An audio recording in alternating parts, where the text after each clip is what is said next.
बिस्मिल्लाहिर्रहमानिर्रहीम। अस्सलाम वालेकुम नादरीन, आप यूट्यूब चैनल देख रहे हैं। मैं इमरान खान हूँ। निज़ाम अपने आप को पूरी तरह नंगा कर रहा है और पाकिस्तानी इस तमाशे को देख रहे हैं। ये तमाशा इतना खुलकर इससे पहले कभी नहीं हुआ। पाकिस्तान की सियासत के अंदर एस्टेब्लिशमेंट हमेशा से धांधली करती आई है, सियासी जमातों को सपोर्ट करती आई है, सियासी जमातें बनाती भी आई है और तोड़ती भी आई है। लेकिन ये खेल, ये घिनौना खेल कभी भी इतना खुलकर नहीं खेला गया। और जब खुलकर नहीं खेला गया तो बहुत सारे लोग हमेशा गलतफहमी में रहे कि शायद एस्टेब्लिशमेंट ये सारा कुछ करती नहीं है, सियासतदान इनके ऊपर इल्ज़ामात लगाते हैं। लेकिन इस मर्तबा ये सब कुछ इस नंगेपन के साथ हुआ और इतना खुलाकर हुआ कि हर पाकिस्तानी को अब दिखाई दे रहा है कि ये क्या हो रहा है। लेकिन इसमें अजीब चीज़ ये है कि पाकिस्तानी हार मानने के लिए तैयार नहीं है। खबरें बड़ी इंपॉर्टेंट हैं, वो मैं आपको बताता हूँ, आपको समझ आ जाएगी। 90 दिन में जो इंतखाबात की बात है ये आईने पाकिस्तान के मुताबिक है और आईने पाकिस्तान ये तय करता है कि 90 दिन के अंदर इंतखाबात हो जाएंगे। लेकिन अब ये खबरें हैं पसंदीदा मीडिया से चलवाई जा रही हैं और ख़बरें क्या कह रही है कि पंजाब और खैबर पख्तूनख्वा में इंतखाबात 90 दिन बाद नहीं, नवंबर में कौमी असम्बली के साथ होंगे। वफाकी और निगरान हुकूमतों में इत्तफाक़ राय, यानी हुकूमतें बैठी, वफाकी और 2 निगरान हुकूमतें बैठी। अब निगरान हुकूमत का मैंडेट तो ये भी नहीं होता कि वो ट्रांसफ़र पोस्टिंग करे। निगरान हुकूमत का मैंडेट तो ये भी नहीं होता कि वो तरक्याती मनसूबे चला पाए। निगरान हुकूमत का मैंडेट तो ये भी नहीं होता कि वो बजट दे। अगर वो बजट देगा भी तो जो अगली हुकूमत आएगी वो आकर अपना बजट देगी। यानी निगरान हुकूमत जिसका बहुत थोड़ा सा मैंडेट होता है वो इस बात का फैसला करेगी कि इलेक्शन कब करवाना है। यानी इससे बड़ा पाकिस्तान में मजाक कोई और हो नहीं सकता। निगरान हुकूमत जो कानून साजी नहीं कर सकती वो आइन की खिलाफ वर्जी की बात कर रही है। आईने पाकिस्तान कहता है, आईने पाकिस्तान पे तमाम पॉलिटिकल पार्टीज का कंसेंसस हुआ था, तभी तो ये पाकिस्तान का आइन बना है। उसके अंदर तरमीम भी होती है तो 2/3 अक्सरियत के साथ होती है। तो निज़ाम जो है वो अपने आप को इतना नंगा कर रहा है कि निगरान हुकूमतें जो आइन बना नहीं सकती, निगरान हुकूमतें जो आइन में तरमीम कर नहीं सकती, निगरान हुकूमतें वफाकी हुकूमत के साथ मिलकर ये फैसला कर रही है कि इंतखाबात 90 दिन में नहीं करवाएंगे आइन के मुताबिक, हम इसको किसी और तरीके से करवाएंगे। यानी ये गवर्नर खैबर पख्तूनख्वा और जो पंजाब के गवर्नर हैं ये लोग इकट्ठे बैठे और इन्होंने बैठकर वफाकी हुकूमतों के साथ बातचीत की और मोहसिन नकवी भी बैठे, सूबाई हुकूमत साथ बैठी, ये निगरान जो हुकूमतें हैं, और उन्होंने कहा जी कि नहीं, हम इंतखाबात जो है वो 90 रोज़ के बाद कराने के लिए नई कानून साजी की कोई ज़रूरत नहीं है, तो हम 90 दिन के बाद जो है वो इंतखाबात करवाएंगे। यानी अब सारे के सारे इस चक्कर में इंतखाब से भागो। मुझे हैरत होती है जब ख्वाजा साद रफ़ीक जैसे आदमी ये कहते हैं कि अभी इंतखाबात नहीं होने चाहिए, हमारा ये मानना है कि सारे इंतखाबात इकट्ठे होने चाहिए। एक्चुअली ये तो वो लोग हैं जिन्होंने बार बार इलेक्शन लड़ा है, ये वो लोग हैं जिन्होंने आमरीत के खिलाफ भी इलेक्शन लड़ा है, परवेज़ मुशर्रफ के दौर में भी इन्होंने इलेक्शन लड़ा है, ये वो लोग हैं। लेकिन उस दौर में भी इनके बारे में खबरें तो ऐसी आती थी कि ये दोनों तरफ ताल्लुकात बनाकर रखते हैं। लेकिन अब मुझे हैरत ये होती है कि ये लोग भी इलेक्शन से भाग रहे हैं कि हम इलेक्शन लड़ना ही नहीं चाहते।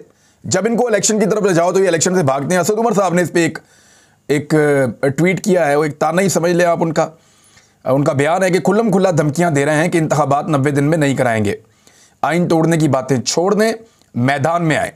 ये असद उमर ने चैलेंज किया है। तो मैदान में आने से तो घबरा रहे हैं और मैदान में नहीं आ रहे।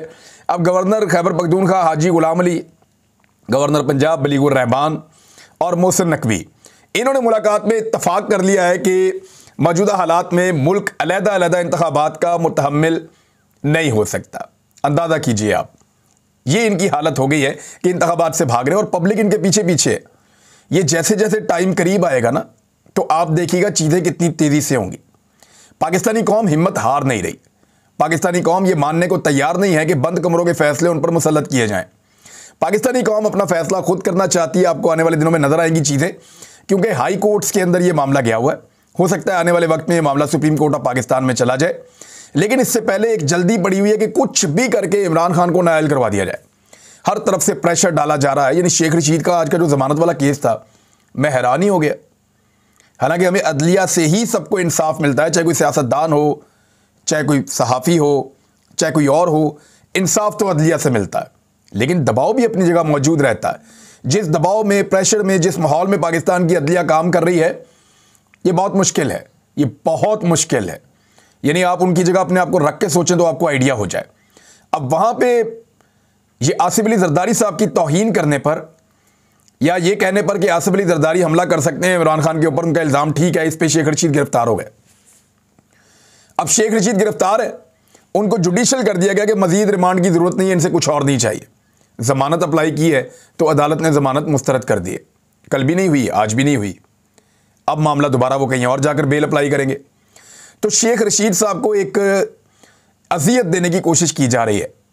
अच्छा, ये मामला ऐसा है कि नून लीग और बहुत सारे हमारे रिटायर फौजी जर्नैल, बल्कि बहुत सारे ऐसे हमारे दोस्त जो इदारों के अंदर बैठे हैं, वो हमें ऑफ द रिकॉर्ड मीटिंग्स में कहते थे कि आसिफ अली जरदारी बेनज़ीर भुट्टो का कातिल है। ये वो लोग कहते थे और हम वो सुनते थे। हमने कभी इसको क्लेम तो नहीं किया, हम टीवी पे आकर इसको तब तक नहीं कह सकते जब तक कि हमारे पास कोई सबूत ना हो।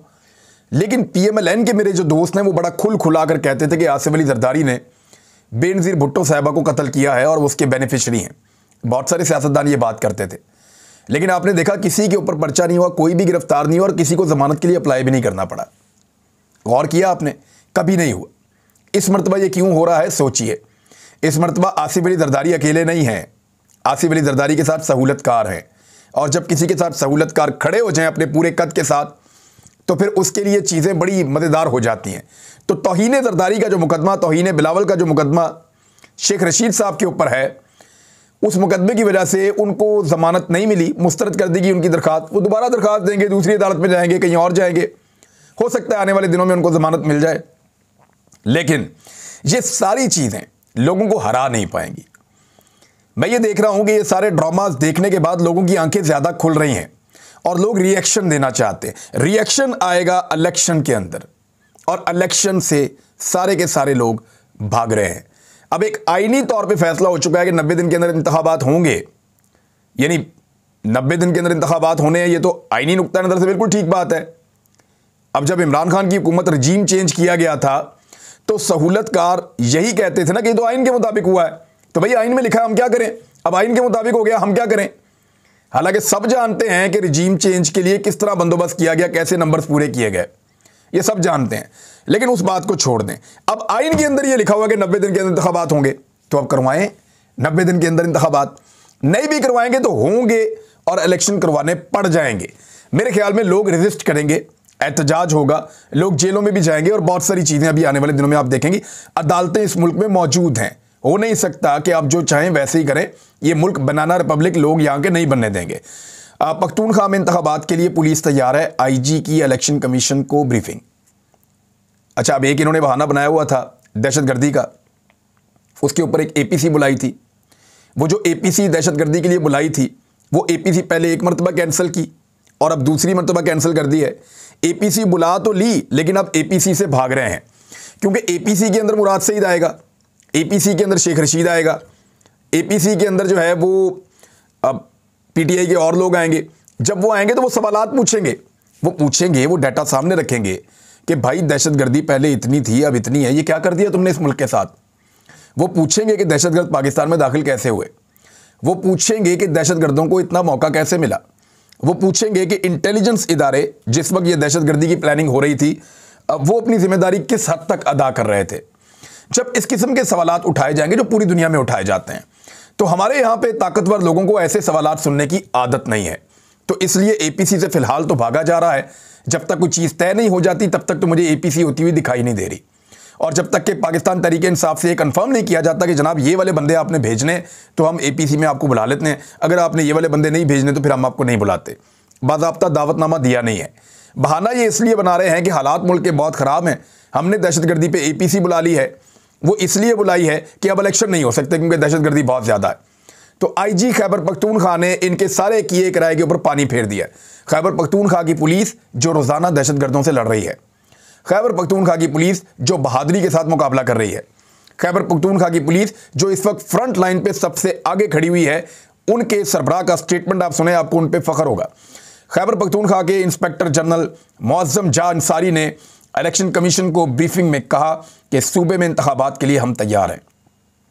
उन्होंने कहा कि IG ने कहा कि चीफ सेक्रेटरी और खैबर पख्तूनख्वा के जो दीगर लोग हैं वो भी इसके अंदर शामिल थे। उन्होंने बताया कि ब्रीफिंग देते हुए कहा कि पख्तूनख्वा पुलिस सूबे में इंतखाबात के लिए तैयार है। इंतखाबात के लिए फोर्सेस की तैनाती का पूरा प्लान भी उन्होंने पेश किया। और आईजी के केपीए ने कहा कि दहशतगर्दी के इक्का दुक्का वाक़यात पहले भी होते रहते हैं, हम पूरी तरह तैयार हैं। और इंतखाबात की इस पर चीफ सेक्रेटरी ने कहा कि इंतखाबात की तारीख देना गवर्नर का इख्तियार है, हम मावनत पूरी करेंगे। इजलास में इलेक्शन कमीशन के लॉ विंग ने भी इंतखाबात से मुताल्लिक कानूनी नुकात पर ब्रीफिंग दी। तो इंतखाबात तो होने हैं। अब ये जो बहाना था कि इंतखाबात इसलिए हो सकते हैं कि लॉ एंड ऑर्डर की सिचुएशन ख़राब है या दहशतगर्दी हो रही है, तो जिस सूबे में ज़्यादा हो रही है उस सूबे के आईजी ने और चीफ सेक्रेटरी ने कहा कि वी आर रेडी, आए और इंतखाबात करवा लें। अब इनके ऊपर भी दबाव डाला जाएगा, जैसा कि हर एक के ऊपर दबाव डाला जाता है। ऑल पार्टीज कॉन्फ्रेंस 9 फरवरी को भी नहीं होगी क्योंकि शहबाज शरीफ साहब तुर्की जा रहे हैं। देखें, पाकिस्तान के अंदर तारीख का बदतरीन सैलाब आया। क्या तुर्की की क़यादत पाकिस्तान आई? देखें, वो पाकिस्तान को मदद करते हैं, पाकिस्तान से प्यार करते हैं, लेकिन जब हमारा बदतरीन सैलाब आया तो वो पाकिस्तान आए नहीं, क्योंकि हम सारे अपने कामों में, और वैसे भी वो पाकिस्तान क्या लेने आते, हमारे अपने हुक्मरान पाकिस्तान में नहीं टिक रहे थे। कभी शहबाज शरीफ छलांग मार के इस मुल्क में, कभी उधर कभी उधर कभी उधर, बिलावल पाकिस्तान में टिक ही नहीं रहे थे। तो तुर्की वालों ने या किसको मिलने आना था? ये सारे पाकिस्तान में थे ही नहीं। सैलाब जब आया हुआ था, इनकी सैरें ही ख़त्म नहीं हो रही थी, तो फिर तुर्की वाले पाकिस्तान में नहीं आए। लेकिन उनके वहाँ पे तबाही आई हुई है। अब इस वक्त वो अपने मुल्क को देखें या इनको प्रोटोकॉल से हैं। 1999 में भी जो एक सफ़ीर थे वो बता रहे थे, एक जगह पे मैं उनका इंटरव्यू सुन रहा था कि नवाज शरीफ साहब ने, एक ज़लज़ला आया तुर्की में, तो उन्होंने कहा जी मैंने तुर्की जाना है। तो वहाँ से सफ़ीर ने मना किया, मियाँ साहब आप इधर किधर आ रहे हैं, ये आपको टाइम देंगे, ये अपनी मुसीबत संभालेंगे इस वक्त। तो मियाँ साहब ने फिर वहाँ गए और ज़बरदस्ती कहते हैं जी कबाब खाने चलते हैं। वो कबाब वाला मियाँ साहब का दोस्त भी है, उसको सरकारी खर्चे पे पाकिस्तान भी लेकर आए, स्टेट गेस्ट उसको बनाया, उसको एक हफ्ते के लिए पाकिस्तान में रखा भी, तो मियाँ साहब को उसके कबाब बड़े पसंद हैं। तो ये इसी तरह के हैं भाई। शहबाज शरीफ जो है वो मलका बरतानिया के इंतकाल के बाद, यानी उनकी सालगिरह पे बगैर बुलाए पहुँच गए शहबाज शरीफ साहब, मीठा सा मुँह बना के केक खिलाने के लिए। फिर जब मलका का इंतकाल हो गया तो वहाँ पर दुआ करने के लिए भी पहुँच गए शहबाज शरीफ साहब, जाके उनकी वो दुआया तकरीब जो भी होती है उनकी, उसमें शिरकत के लिए पहुँच गए। तो ये शहबाज शरीफ साहब का ये एक गुलामाना सोच है इनकी कि हर जगह पे हमने जाना, बहुत ज़रूरी है हमारा जाना। और भाई पाकिस्तान के अंदर दहशतगर्दी हो रही है, आपने APC बुलाई है, सारी जमातों को आपने कॉल कर दिया, अब आप निकल के तुर्की जा रहे हैं। और आप उस वक्त जा रहे हैं जब वो आपको बेचारे टाइम भी नहीं दे सकते, उनके अपने मुल्क के अंदर एक बहुत बड़ी आफत आई हुई है। और आपने उनकी जो मदद करनी है, एक तो पाकिस्तान के बाद अब बचा गया कि पाकिस्तान की अब किसी की मदद करे पाकिस्तान, हालात ऐसे पैदा हो गए हैं। लेकिन शहबाज शरीफ साहब का कोई टूर रह ना जाए, कोई मिस ना हो जाए उनका, कि ज़ाती ताल्लुकात उनके बनने से रह जाए। तो बहरहाल ये लोग अब जा रहे हैं, जाने दें इनको। लेकिन मेरे ख्याल में जो भाग रहे हैं ये APC से भाग रहे हैं, क्योंकि APC के अंदर जो सवालात उठाए जाएंगे, जो आजकल मीडिया में भी उठाए जा रहे हैं, उनसे इन्हें खौफ आ रहा है और उन सवालात से ये हर हाल में बचना चाहते हैं, भागना चाहते हैं।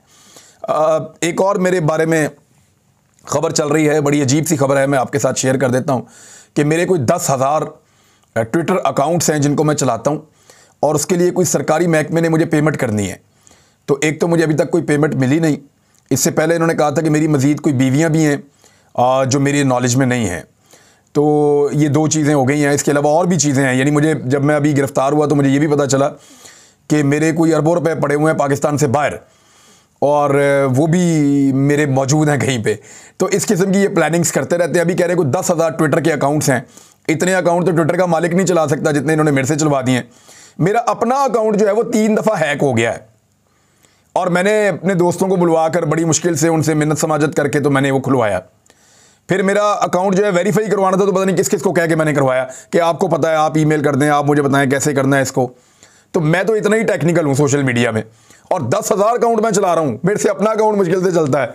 बहरहाल ये इस तरह के लतीफ़े आपको सुनने में मिलते हैं, क्योंकि देखें प्रोपेगेंडा तेज़ हो जाएगा, ऐसी झूठी खबरें ज़्यादा आएंगी मार्केट में, बहुत सारी जालसाजियाँ आपको ज़्यादा होती हुई दिखाई देंगी, क्योंकि किसी ने बरतानिया से पाकिस्तान की तरफ ट्रैवल किया है, कोई बरतानिया से पाकिस्तान पहुंचा है, और जब वो पाकिस्तान पहुंचा तो फिर वो अपने होने का एहसास तो दिलाएगा कि मैंने सारी ज़िंदगी झूठ बोला, जालसाजी की, लिहाजा वो अब ये दिखाएगी अपना आप के मैंने झूठ बोला और जालसाजी की, लिहाजा ये देखें मैं यही कर रही हूँ। तो इस तरह की अब जो गेम है वो ऑन हो चुकी है, और मीडिया सेल जो है बड़ा एक्टिव है, और वो ये कह रहा है कि मेरे कोई 10,000 ट्विटर के ऊपर अकाउंट है जो मैं चला रहा हूँ, और उसकी कोई पेमेंट मुझे मिलती है या मिलनी है तो वो बराए मेहरबानी मैं अकाउंट नंबर दे दूँगा, वो पेमेंट मेरे तक पहुँचाई जाए। फिर इन्होंने क्लेम किया था कि मेरी इन्फॉर्मेशन से बाहर मेरी कुछ बीवियाँ हैं, वो जनाब मेरे तक आप पहुँचाएँ कि वो किधर हैं। तो उसके अलावा जो है वो कुछ पैसा वैसा भी है बहुत ज़्यादा, और वो कोई अरबों में है पैसे, वो पैसे भी जो है वो मुझे पहुंचाएं और मुझे दें ताकि मैं उनसे कोई अच्छा काम कर सकूं। बहरहाल ये इस किस्म की चीज़ें कर रहे हैं। और ये सारा कुछ क्यों कर रहे हैं? हर उस आवाज़ को चुप करवाना इनका मकसद है जो आवाज़ इनसे पूछे कि तुमने रजीम चेंज ऑपरेशन क्यों किया, जो इनसे पूछे कि मईशत का बेड़ा गर्क क्यों किया, जो इनसे पूछे कि तुमने बिजली कितनी महंगी कर दी, जो इनसे पूछे कि पेट्रोल के साथ तुमने क्या किया, जो इनसे पूछे कि गैस के साथ तुमने क्या किया, जो इनसे पूछे कि गवर्नेंस तुम्हारी किधर है, जो इनसे पूछे कि महंगाई 3 गुना 4 गुना ज़्यादा क्यों हो गई है, जो इनसे पूछे कि ये फस्तायत क्यों है इस मुल्क के अंदर, आज़ादी इज़हार राय क्यों नहीं है, जो इनसे पूछे कि तुमने NRO 2 क्यों लिया, जो इनसे पूछे कि अपने केसेस माफ़ करवाने के लिए आपने कानूनी बदल दिया। यानी जो आवाज़ भी इनके सामने सवाल उठाएगी, ये उस आवाज़ को बंद करने के लिए इस किस्म का प्रोपेगेंडा करेंगे। मेरे ख्याल में हमें अपना काम करना चाहिए। ये 2 मिनट मैंने इस पर बात करके ज़ाया की हैं। वैसे नेक्स्ट टाइम मैं कोशिश करूंगा इस पर कम बात करूं। अब तक के लिए इतने, अपना ख्याल रखिएगा, अपने इस चैनल का भी। अल्लाह हाफ़िज़।